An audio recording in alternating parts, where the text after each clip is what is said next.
Life often places us in the middle of storms, not as a punishment, but as a teacher.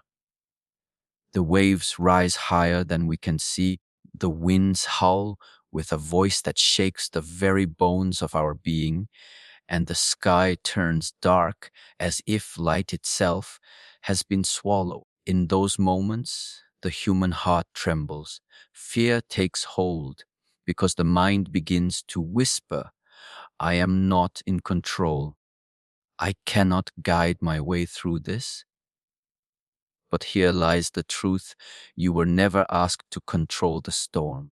You were asked to trust the one who commands the winds and the seas. The storm is not the enemy. The storm is the passage.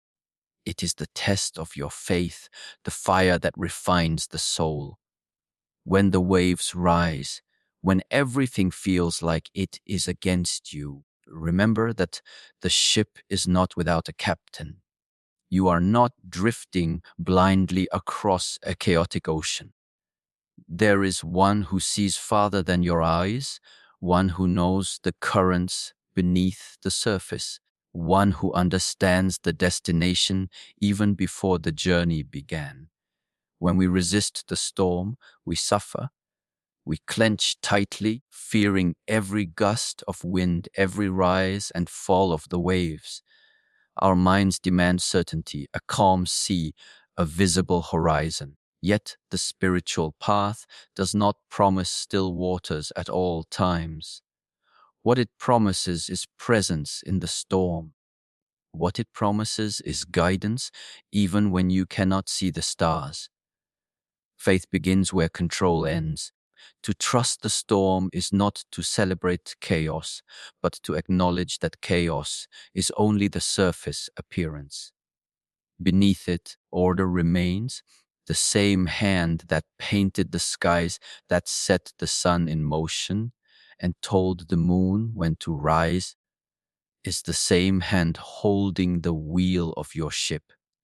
Do you believe the seas can rebel against their creator? Do you believe the winds can blow without permission? If you truly see this, you will know your storm has boundaries. It cannot go further than it is allowed. There is a secret in the storm. It reveals what anchors you. If you are anchored only in comfort, you will break when the waves strike. If you are anchored in wealth, power, or the opinions of people, the storm will strip those illusions away. But if you are anchored in faith, in the knowing that God Himself steers the vessel, then the storm will not destroy you. It will deepen you. It will teach you to let go of what was never yours to hold and to rest in what cannot be taken. Every storm carries a message. It says you are not the master, but you are not abandoned. You are small, yet deeply cared for. The ocean is vast, but the one who guides you is greater still. This realization humbles the proud, comforts the weary, and awakens the distracted. Think of the sailor who stands upon the deck, rain lashing against his face, waves towering over the sides of the ship. Fear enters his heart, but then he looks toward the captain. The captain's gaze is steady, his hands firm upon the wheel. Though the sea rages, the captain does not tremble. The sailor begins to understand. If the captain is not afraid, why should I be? Trust begins to replace fear. The storm is no less violent, but the heart is no longer paralyzed. This is the essence of faith, not that the storm disappears, but that the heart rests even while the storm roars. Your journey will not always be sunshine and still waters.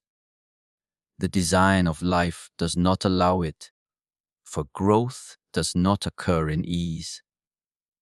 Pearls are formed in the struggle of the oyster, diamonds are forged under pressure, trees grow strong because of the wind. And so the soul matures through storms, without resistance, without difficulty. The spirit remains shallow. The storm is not sent to break you, but to reveal you. When you look back at your life, you will see that it was not the calm days that made you who you are. It was the days of tears, of uncertainty, of trembling prayers whispered in the dark. Those were the days when your roots grew deeper. Those were the nights when your faith was not theory, but survival. It is easy to speak of trust when the sea is calm, but true trust is revealed when the horizon disappears, when you cannot tell sky from sea, when you have no control over the direction. In that place, you either collapse into fear or rise into faith.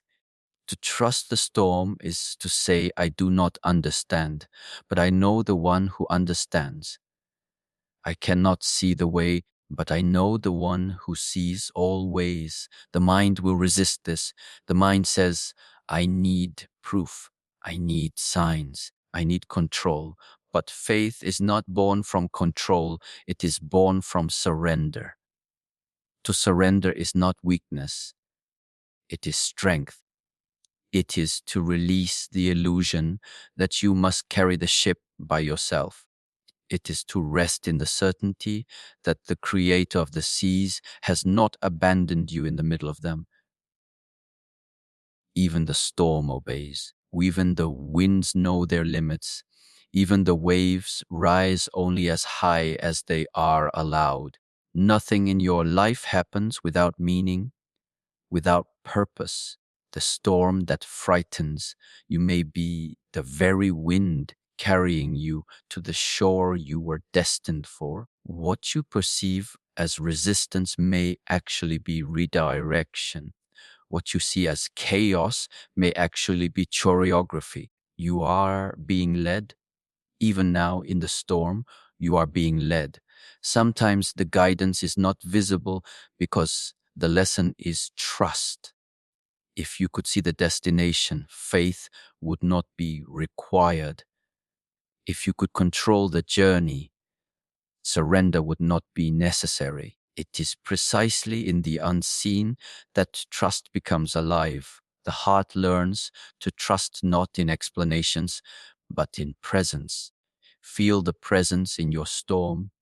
Even if your prayers feel unanswered, even if the silence seems heavy, presence is there. The silence itself is not absence, it is invitation, an invitation to lean deeper, to listen with more than ears, to see with more than eyes.